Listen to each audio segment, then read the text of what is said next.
Hello beautiful people, this is the Tactical Mind, my name is Alas, and welcome back to another video. So in today's video, we'll just be going over 5 tips and tricks that I found the most useful when it comes to fighting against the automatons. These guys can be a pain in the ass sometimes, especially in higher difficulties, so these will just make your life a lot easier. Without further ado, let's go and jump right into it. So the first tip, and probably the most obvious one, is the railgun.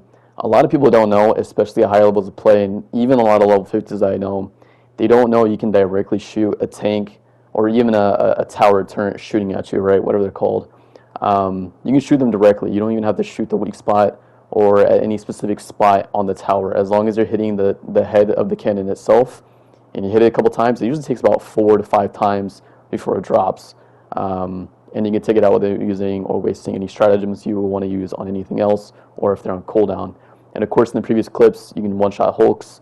And for whatever reason, if you want to shoot dropships with this thing, you absolutely can. I think it takes about 4 or 5 shots from the railgun that aren't really charged up right there. And you can also use this on AA guns for those bases, along with motors, since they're essentially the same thing. So yeah.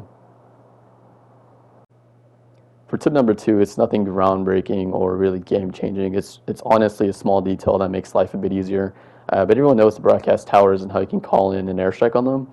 Instead of doing so, you can use a grenade launcher, an auto cannon, or an impact grenade. Either of those work, and the tower comes crumbling down. You can also use impact grenades on fabricators as such.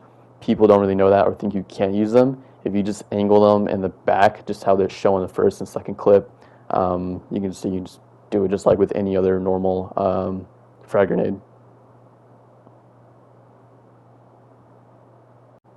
Tip number 3 is about devastators and how this is actually really helpful and useful. You might notice if you shoot the rocket batteries on rocket devastators, you can actually disable them completely to where they're pretty much useless. In this clip, I shot off his arm too, but even with it, it really can't do much without the rockets. This is really helpful if you do a hot drop, if you land right next to a rocket devastator and you don't have your railgun on hand immediately, or again, if you're in higher difficulties, in any difficulty for that matter actually, and if you die and you don't have your railgun on you, instead of wasting all the ammunition trying to kill them and dying in the process, you can just disable them and then run away.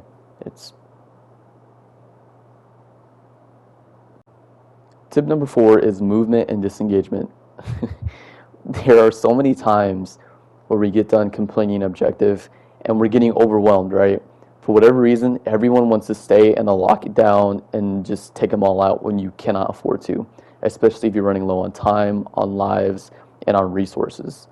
That just adds on to the challenge of your situation, and you're most likely not going to make it out alive. If you die and you lose samples, don't worry about it, don't sweat it. You can always come back later to that area when it's much calmer, or at least the enemy presence is not as hectic, right? Once you die and you go back to it and you have nothing, you're just going to die over and over and over again. So yeah, just learn when to disengage, learn when to move. You can always come back to that spot if you absolutely need to for whatever reason.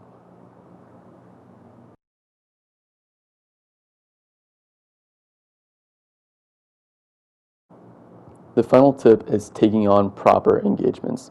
You don't want to start shooting at a large group of enemies or a base if you're out in an open field or an environment with no natural cover.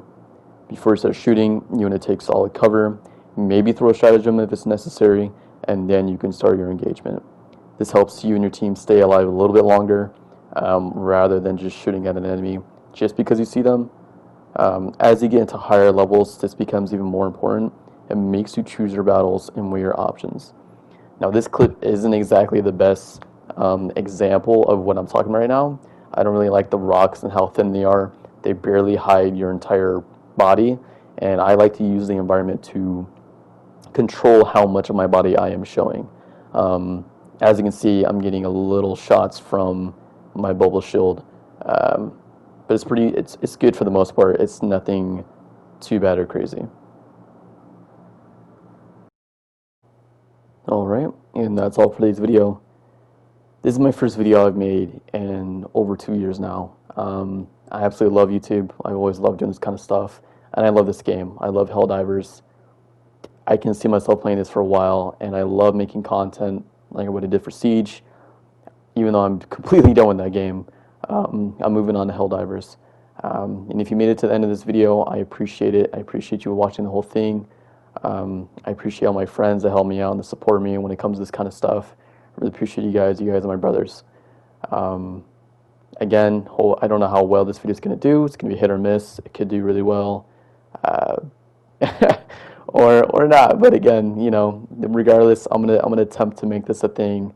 So yeah, try to expect some more content from me, and I'll try to keep some pushing. Appreciate you guys. Thank you.